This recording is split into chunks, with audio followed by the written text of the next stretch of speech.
사도신경 강의 8번째 시간, 오늘은 십자가의 주님을 믿습니다라는 제목으로 하나님 말씀 함께 나누겠습니다. 사도신경을 고백할 때, 신앙을 고백할 때 사람의 이름을 언급하는 경우가 있지요. 예수님의 이름을 제외하고 사람의 이름이 두 사람의 이름이 나옵니다. 하나는 동정녀 마리아이고요. 그 다음에 본디오 빌라도입니다. 그래서 오늘은 본디오 빌라도에게 고난을 받아 십자가에 못 박혀 죽으신 주님, 그 고백에 관해서 함께 생각해 볼 텐데요. 첫째는 본디오 빌라도에 의해서 받으신 그 십자가의 고난과 죽으심의 의미에 대해서 생각해 보고요. 둘째로는 십자가의 고난을 받으신 주님을 믿는 성도로서 어떻게 살아가야 하는가에 대해서 함께 생각해 보겠습니다. 우선 빌라도의 입장에서 한번 생각해 보면 좋겠습니다. 여러분이 본디오 빌라도라면 그 당시 어떤 마음이었을까요? 사실 본디오 빌라도가 큰 죄를 지은 것은 아니지 않겠습니까? 우리가 이 사도신경 고백할 때 본디오 빌라도에게 고난을 받았다라고 이야기할 만큼 이 본디오 빌라도가 나쁜 사람은 아닌 것 같다, 이런 생각을 합니다. 그런데 전 세계의 기독교인들이 사도신경을 신앙 고백을 할 때 본디오 빌라도를 계속 얘기를 하면서 그 본디오 빌라도가 아주 극악한 사람인 것처럼 생각하지만 본디오 빌라도도 매우 억울할 것 같습니다. 이 본디오 빌라도가 억울한 이유 몇 가지를 한번 생각해 보겠습니다. 첫 번째는요, 본디오 빌라도에게 고난을 받았다고 하지만 라틴어 원문을 보면 본디오 빌라도의 통치하에서, 본디오 빌라도 치하에서 고난을 받았다라고 해석하는 것이 더 적합합니다. 그래서 로마 가톨릭의 사도신경을 보면 이렇게 번역을 합니다. 본시오 빌라도 통치 아래서 고난을 받으시고 라고 되어 있습니다.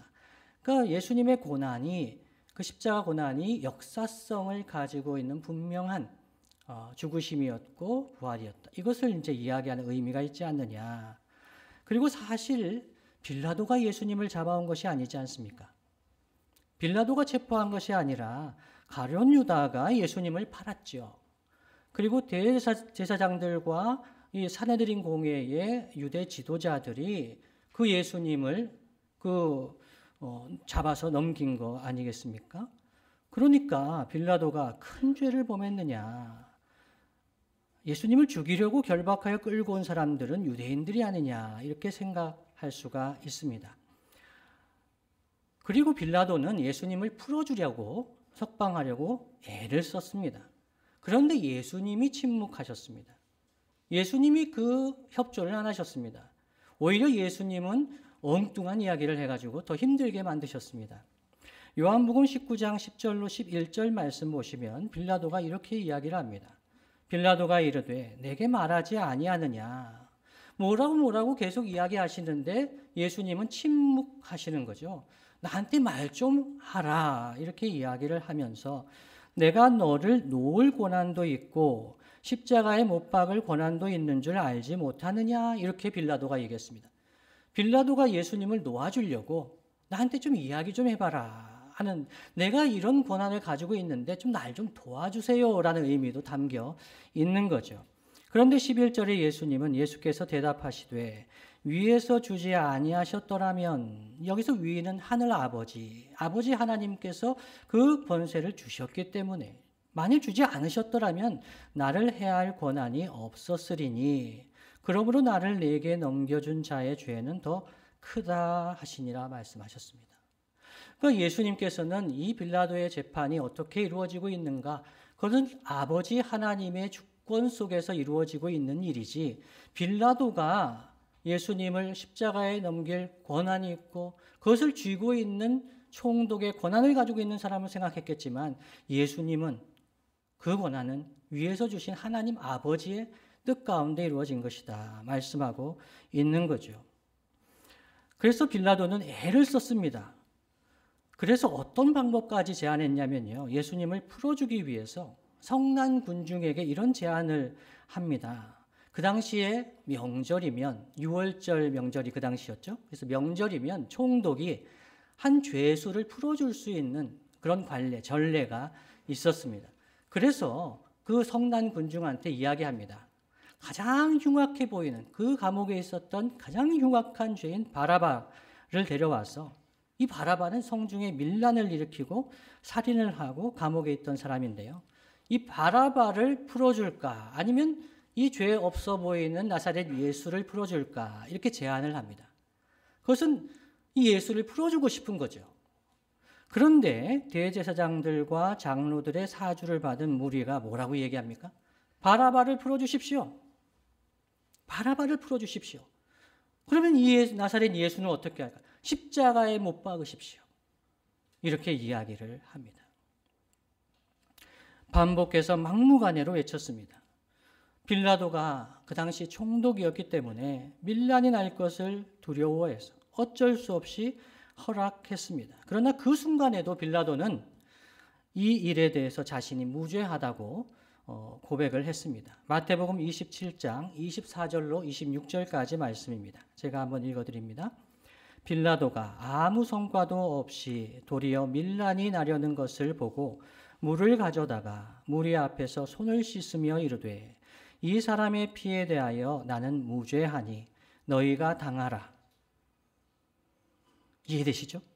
이 사람의 피에 대해서, 예수의 피에 대해서 나는 무죄하다. 나는 이 사람을 무죄 방면하려고 애를 썼다. 근데 너희가 이 피에 대한 책임을 다하라.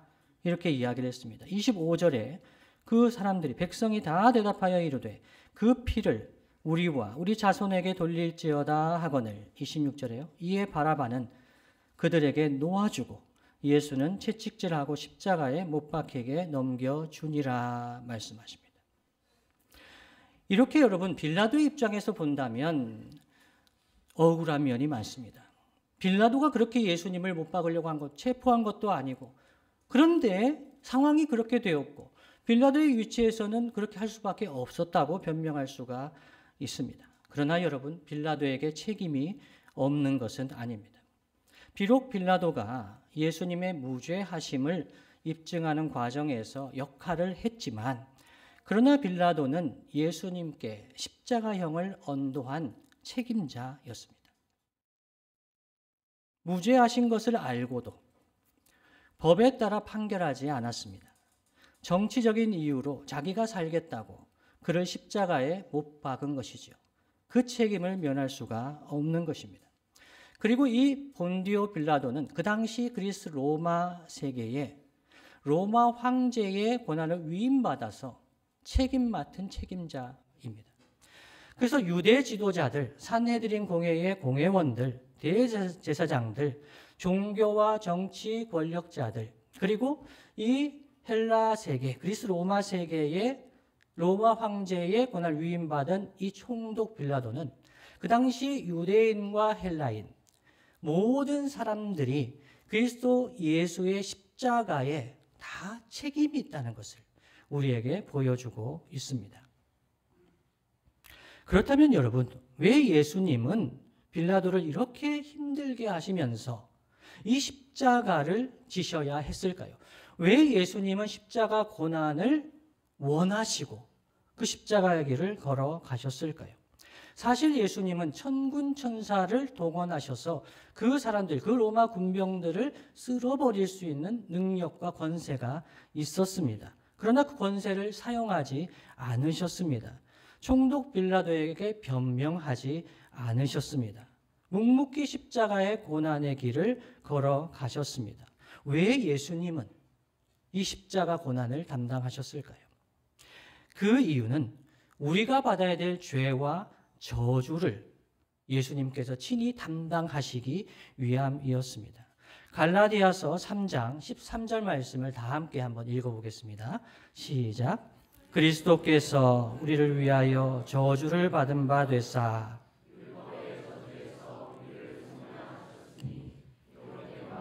나무에 달린 자마다 저주 아래에 있는 자라 하였음이라. 아멘. 기록된 바라고 할 때 이것은 신명기 21장 22절 23절 말씀을 인용한 것입니다. 나무에 달린 자마다 저주 아래에 있는 자라. 왜 예수님께서 십자가를 지셔야 했을까 하는 것이죠. 돌에 맞아서 죽으실 수도 있고 다른 여러 죽음이 있는데 예수님은 십자가에서 죽으신 것은 우리가 받아야 될 저주를 담당하시고 그리스도께서 우리를 위하여 저주를 받은 바 되사라고 갈라디아서 3장 13절 말씀하시지 않습니까? 우리를 위하여 저주를 받으신 것입니다. 우리가 저주를 받아야 하는데 그 저주를 예수님께서 담당하시고 율법의 저주에서 우리를 속량하셨다고 말씀합니다. 값주고 사셨다는 말씀이죠. 우리가 그 저주를 받고 십자가에 달려야 할 죄인인데 예수님께서 대신 그 저주를 받으시고 십자가에 달리셨습니다. 그래서 우리를 자유케 하셨습니다. 속량하셨습니다. 무죄 방면해 주셨습니다. 그래서 예수님께서 십자가에서 담당하신 이 고통은 단순히 육체적인 죽음의 고통이 아니었습니다. 주님은 우리를 살리시기 위해서, 우리를 저주에서 풀어주시기 위해서 우리가 받아야 될 진노, 우리가 받아야 될 저주를 받으셨습니다. 그래서 예수님께서 겪으신 고난, 고통 중에서 육체적인 죽음보다 더 훨씬 더 고통스러운 것은 성부 하나님으로부터 버림받는 고통이었습니다. 그래서 예수님은 십자가 위에서 엘리 엘리 라마 사박다니 나의 하나님 어찌하여 나를 버리시나이까 그렇게 외치셨습니다. 성부 하나님께서 저주하시는 겁니다. 버림받는 겁니다. 누구 때문에요?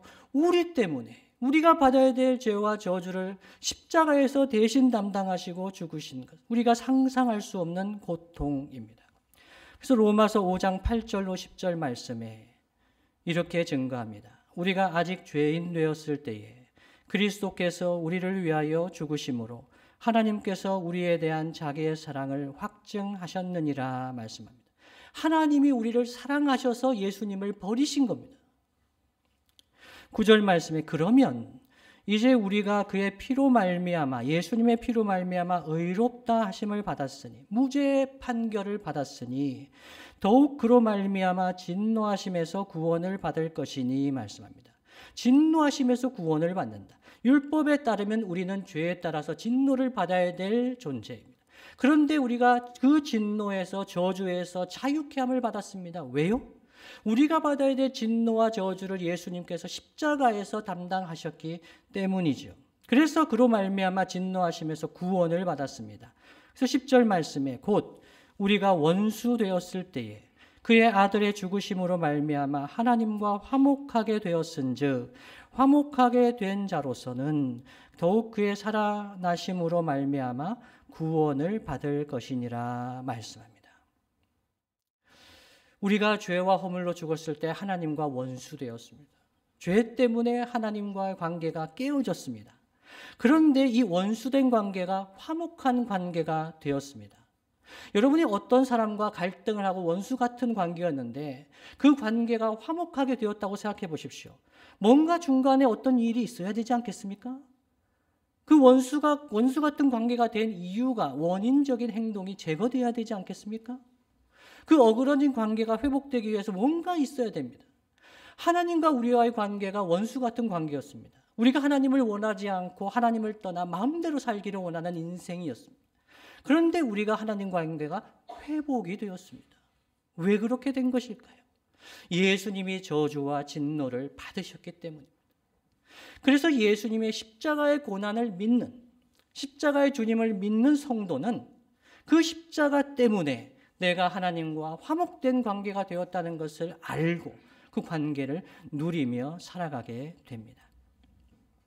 그렇다면 여러분, 십자가에서 고난을 당하신 구주 예수님을 믿는 성도들은 사도신경의 신앙 고백처럼 본디오 빌라도에게 고난을 받은 십자가의 그 주님을 믿는 성도들은 어떻게 살아가야 할까요? 첫 번째는요, 내가 예수님 때문에 풀려난 바라바와 같은 죄인이라는 것을 항상 기억해야 합니다. 여러분이 이 빌라도의 재판 과정에서 그 당시 2000여 년 전에 그 역사적인 현장에 계셨다면 여러분은 어떤 배역을 받으셨을 것 같습니까? 그때 예수님의 십자가 주변에는 로마 군병들도 있었고 예수님을 십자가에 못 박아야 된다고 이야기하는 무리와 군중도 있었습니다. 빌라도도 있었고 유대 지도자들도 있었습니다. 여러분이 만일 그 당시 그곳에 계셨다면 어떠한 위치에 있었을 것 같으십니까? 예수님이 십자가 고난을 당하신 이유가 무엇인가를 아는 성도는 내가 바라바와 같은 존재라는 것을 기억하게 됩니다. 이해하게 됩니다. 고백하게 됩니다. 바라바는 밀란을 일으키고 살인하여 감옥에 있었던 극악무도한 죄인이었습니다. 빌라도가 생각하기에도 이 사람은 그래도 예수님보다 더 악한 자라고 무리가 인정하겠지. 바라바는 풀어주지 말라고 이야기를 하겠지. 그가 풀리면 또 밀란이 일어나고 사람들을 죽일 거니까 그냥 예수를 방면해달라고 이야기하겠지. 그런 생각을 했습니다. 그러나 바라바는 아무 공로 없이 아무 자기 노력한 거 없이 그 예수님 때문에 예수님이 십자가 지시고 죽으심으로 바라바는 무죄의 방면을 받게 된 것입니다. 자유를 얻게 된 것이죠. 만일 그 뒤에 바라바가 십자가에 대해서 이야기를 들었다면 무엇을 기억했을까요? 내가 죽었어야 하는데, 내가 저 십자가에 달렸어야 하는데, 나사렛 예수가 십자가를 짐으로 내가 무죄의 방면되었다는 것을 그는 항상 기억했을 것입니다. 그래서 사도신경을 고백하는 성도는 본디오 빌라도가 예수님께 고난을 가한 것이 아니라 내가 나 같은 죄인 때문에 예수님이 저주를 받으시고 진노를 받으시고 십자가에 지셨다는 것을 기억하면서 내가 바라바와 같은 죄인인 것을 깨닫고 고백하는 성도들입니다. 그것을 기억하는 성도, 아는 성도는 참으로 복 있는 성도입니다. 이것이 첫 번째입니다. 두 번째는요. 십자가의 주님을 믿는 성도는 두 번째, 그리스도 예수 안에 있는 우리에게 결코 정죄함이 없다는 것을 믿는 성도입니다. 그리스도 예수 안에서 여러분에게 결코 정죄함이 없는 줄로 믿으시기 바랍니다. 아멘이 적죠? 너무 단순하잖아요. 이게 왜 중요할까요? 로마서 8장 1절로 2절 말씀 함께 한번 읽어봅니다. 시작. 그러므로 이제 그리스도 예수 안에 있는 자에게는 결코 정죄함이 없나니 이는 그리스도 예수 안에 있는 생명의 성령의 법이 죄와 사망의 법에서 너를 해방하였음이라. 아멘. 우리는 하나님 나라 백성으로 하나님 나라의 법에 따라서 살아가는 존재, 하나님 나라 백성이 되었습니다. 죄와 사망의 법에서 생명의 성령의 법으로 옮긴 바 되었습니다. 여러분, 물리적인 세계에 법칙이 있죠. 제가 지지난해에 말씀드린 적이 있는데요. 이 주보를 제가 놓으면 어떻게 될까요? 떨어지겠죠. 예, 떨어지겠습니다. 그런데 무중력 상태에 있을 때, 우주에서, 달에서, 예를 들어 다른 법이 작용하는 그곳에서 이 주보를 놓으면 어떻게 될까요? 네, 떨어지지 않겠죠. 우리가 구원을 받았다는 것, 그리스도 예수 안에 있다는 것, 오늘 로마서 8장 1절 2절에 보면 그러므로 이제 그리스도 예수 안에 있는 자에게는, 그리스도 예수에게 속한 자에게는 다른 법이 적용이 된다는 겁니다. 결코 정죄함이 없나니 이는 그리스도 예수 안에 있는 생명의 성령의 법이 죄와 사망의 법에서 너를 해방하였음이라 말씀합니다. 그래서 우리는 죄와 사망의 법을 따르지 않습니다. 죄인이 정죄를 받게 되는 것, 죄와 사망의 법입니다. 죄인은 죄값을 치러야 합니다. 사망을 피할 수가 없습니다. 죄와 사망의 법에 따라서 살 때 그렇습니다. 그런데 십자가에서 주님께서 저와 여러분의 그 죄와 정죄 저주를 받으시고 죽으셨습니다. 그래서 그리스도 예수 안에 있는 자에게는 다른 법이 작용합니다. 생명의 성령의 법이 작용합니다. 그래서 성령의 도우심을 따라서 영생의 삶을 살아가게 됩니다.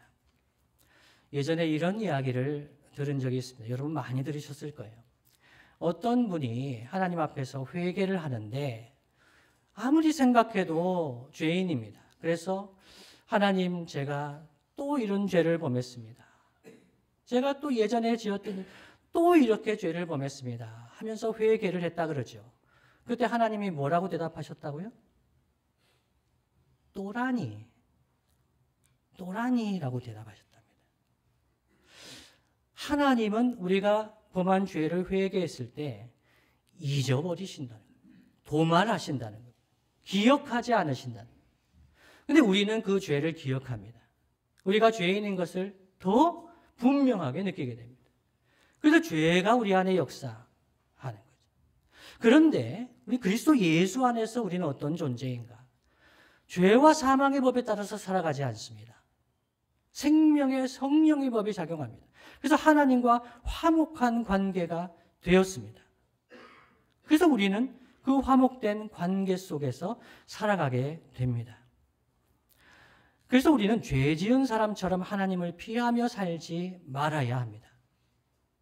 우리가 죄 지은 사람처럼 하나님을 피하는 사람들이 많이 있습니다. 저는 죄인이에요. 많죠. 그래서 하나님이 저 같은 사람을 용서하지 않으실 것 같아요. 왜요? 전 죄인이니까요. 그렇죠. 그런데 하나님 앞에서 죄 용서를 구하며 회개하셨습니까? 예, 회개했어요. 그러면 하나님이 용서해 주셨습니까? 예. 그런데 죄가 그대로 있는 것 같아요. 그래가지고 죄인인 것을 생각하면서 하나님과의 관계가 화목되게 하기 위해서 예수님께서 저주받으셨는데, 하나님과 우리와의 관계를 회복시키시기 위해서 진노를 당하셨는데, 그 죄를 기억하면서 하나님과 멀리 항상 살아가는 분들이 있습니다. 여러분, 이것은 겸손이 아닙니다. 하나님과 화목된 관계 속에서 죄 용서를 받아 하나님 은혜 가운데 살아가는 것이 하나님 십자가의 사랑에 합당하게 반응하는 우리의 삶입니다. 만일 우리가 하나님의 자녀라 일컬음을 감당할 수 없다고 겸손한 척하면서 하나님을 피해서 살아간다면 그것은 십자가 사랑에 합당한 삶이 아닙니다.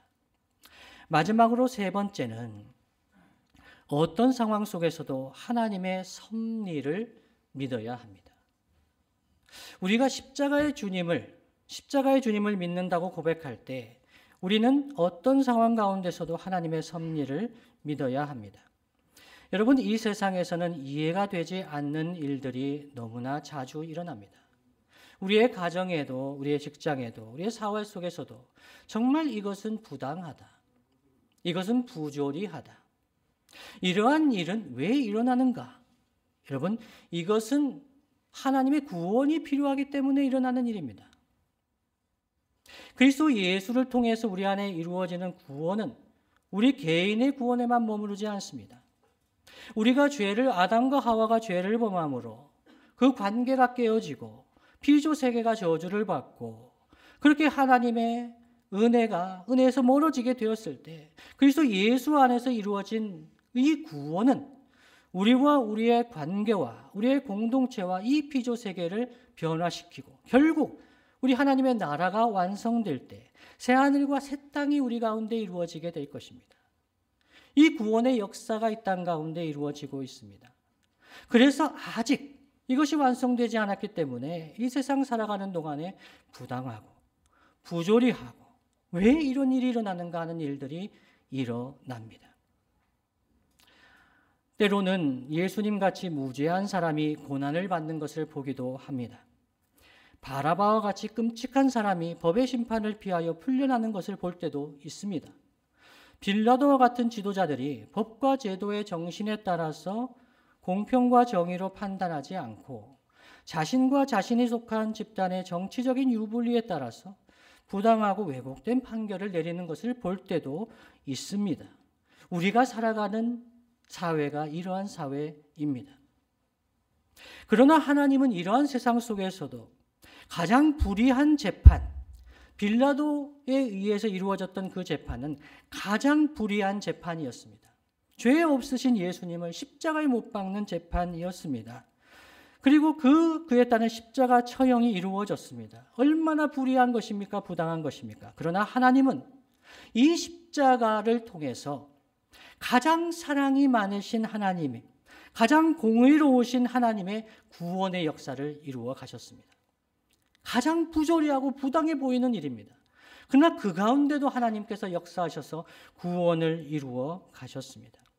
그래서 성도는, 십자가의 주님을 믿는 성도는 세상의 일 때문에 일희일비하지 않습니다. 왜 이런 일이 벌어졌을까? 왜 이러한 일이 나타났을까? 우리의 마음에는 이해되지가 않습니다. 그러나 그 모든 것을 통해서 결국 하나님께서 승리하실 것이다. 풀은 마르고 꽃은 시들지만 하나님의 말씀은 영영이 설 것이다. 사랑의 하나님, 공의의 하나님께서 그 불의한 빌라도의 재판을 통해서도 십자가의 구원을 이루셨듯이 지금 이 시대 가운데서도 정말 불의한 일을 통해서도 하나님은 살아 역사하셔서 하나님의 뜻을 이루어 가실 것이다. 하나님의 백성을 통해서 이루어 가실 것이다. 이것을 신뢰하는 것이지요. 그러나 여러분, 우리가 오해하지 말아야 합니다. 하나님의 섭리를 인정한다고 해서 그 빌라도의 재판이 하나님의 섭리 가운데 이루어진 일이라고 인정한다고 해서 빌라도의 죄와 책임이 없어지는 것은 아닙니다. 그것을 하나님께 전가할 수는 없습니다. 그래서 하나님의 백성은 이 땅 가운데 이 세상에 살아가는 동안에 하나님의 백성으로서 책임을 다하며 살아가야 합니다. 하나님 말씀에 순종하며 살아가야 합니다. 하나님 사랑, 이웃 사랑의 삶을 살아가야 하는 것이지요. 그래서 하나님 백성은 악을 선하다 하지 말아야 합니다. 악을 선하다 하는 것, 그리고 선을 악하다 하지 말아야 합니다. 악은 악이라고 이야기를 해야 되고 선은 선이라고 이야기를 해야 합니다. 만일 악을 악이라고 이야기하다가 고난을 당하게 되더라도 그것은 그리스도의 남은 고난에 동참하는 것입니다. 주의 복음을 전하다가 고난을 받게 되는 것, 그것은 그리스도의 남은 고난에 동참하는 것이지요. 이 나라, 이 민족을 위해서 이 사회 공동체, 가정과 공동체의 회복을 위해서 섬기다가 악은 악이라고 이야기하고 선은 선이라고 이야기하다가 고난을 당하게 되면 그것은 그리스도의 남은 고난에 동참하게 되는 것입니다. 어둠이 깊어지면 새벽이 옵니다. 어둠이 아무리 깊다고 해서 우리가 어둠을 빛이라고 이야기하면 되지 아니합니다. 어둠이 짙어질 때 그것은 어둠이라고 이야기를 해야 됩니다. 동시에 빛이 올 것이라고 이야기해야 됩니다. 그것이 성도가 가진 소망입니다. 유대인이 구원의 주님을 배척하여 이방인들에게 그 구원의 주님을 넘겨주었습니다. 구주 예수님께서 십자가에 죽으셨습니다. 끝난 것 같습니다. 그러나 그 십자가 죽으심을 통해서 하나님 나라 복음은 유대인과 이스라엘의 영역을 넘어서 사마리아와 땅끝까지, 그리스 로마의 헬라 세계까지 그 복음이 증거되게 됩니다.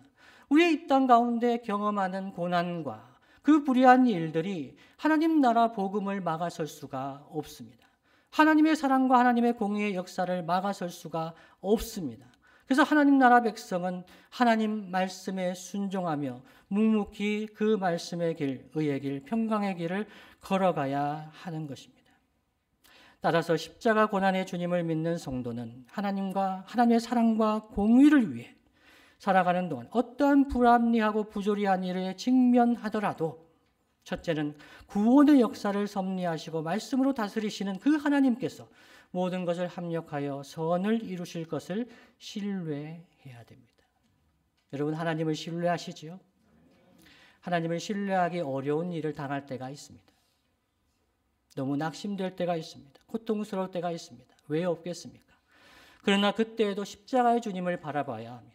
십자가를 통해서 구원의 역사를 이루신 주님을 바라볼 때 우리는 그리스도의 남은 고난에 동참하게 됩니다. 동시에 그리스도 안에서 맞이하게 될 영광을 소망하게 되는 것입니다. 말씀을 마무리하겠습니다. 주님이 사랑하시는 성도 여러분, 고린도전서 1장 12절로 24절 말씀, 우리가 읽은 말씀을 보면 십자가의 도가 멸망하는 자들에게는 미련하게 보인다고 합니다. 그러나 구원을 받는 우리에게는 하나님의 능력이 되고 하나님의 지혜가 된다고 합니다. 왜 그럴까요? 고린도전서 1장 22절 24절 말씀 제가 읽어드립니다. 유대인은 표적을 구하고 헬라인은 지혜를 찾으나, 그 당시에 중요한 가치죠. 기적, 능력을 구합니다. 헬라인들은 지혜를 찾습니다. 23절, 그러나 우리는 십자가에 못 박힌 그리스도를 전하니 유대인에게는 거리끼는 것이요 혐오스러운 것이라는 겁니다. 나무에 매달려 저주를 받아 죽은 왜 그리스도를 전하느냐 하는 것이죠. 유대인들에게는 거리끼는 것이요 이방인에게는 미련한 것이로되 24절, 오직 부르심을 받은 자들에게는 유대인이나 헬라인이나 그리스도는 하나님의 능력이요 하나님의 지혜니라 말씀합니다. 기적을 바라는 유대인, 지혜를 찾던 헬라인처럼 이 시대의 사람들에게도 기적과 지혜 정말 좋은 것입니다. 그런데요, 그런 마음으로 본다면 그리스도의 십자가는 정말 혐오스럽습니다. 지금 이 나라 이 민족의 상황 가운데 하나님이 능력으로 나타내 주시면 좋겠습니다. 확 변화시켜 주시면 좋겠습니다. 그리고 지혜를 구합니다. 정말 이 난국을 타개할 수 있는 지혜가 있을까요? 그렇게 세상은 부르짖습니다. 그런데 유대인이든지 헬라인이든지 오직 부르심을 받은 자들에게는 무엇이 능력이요 무엇이 지혜라고 말씀합니까? 그리스도는 하나님의 능력이요 하나님의 지혜니라 말씀합니다. 십자가에 못 박힌 그리스도가 하나님의 능력이요 하나님의 지혜라고 말씀하고 있습니다. 그래서 성도는, 하나님의 백성은 그 어떤 어려움의 순간을 직면할 때, 불합리하고 부조리한 상황에 직면할 때 십자가의 그리스도를 바라봅니다. 그러면서 하나님의 능력을 체험합니다. 하나님의 지혜를 경험합니다. 그러면서 그 십자가의 길을 묵묵히 걸어갑니다. 그래서 악을 악이라고 이야기할 수 있고 선을 선이라고 이야기할 수 있는 담대함을 얻게 됩니다. 주님이 사랑하시는 성도 여러분, 내 삶의 문제를 해결해 줄 수 있다고 생각하는 기적과 지혜를 구하기보다 십자가 고난의 주님을 바라보며 의의 길, 평강의 길 걸어가는 저와 여러분 되시기를 간절히 바랍니다. 십자가의 주님이 때로는 거리끼고 혐오스럽게 보일 수도 있습니다. 어리석게 보일 수도 있습니다. 그러나 그 십자가는 참 사랑과 참 공의가 나타난 하나님의 능력과 하나님의 지혜가 나타난 것이 십자가의 자리였습니다. 하나님의 완전한 능력이, 하나님의 완전한 지혜가 주님 다시 오실 때까지 하나님 나라의 복음에 순종하며 나아가는 저와 여러분과 항상 함께하기를 예수님의 이름으로 축복합니다.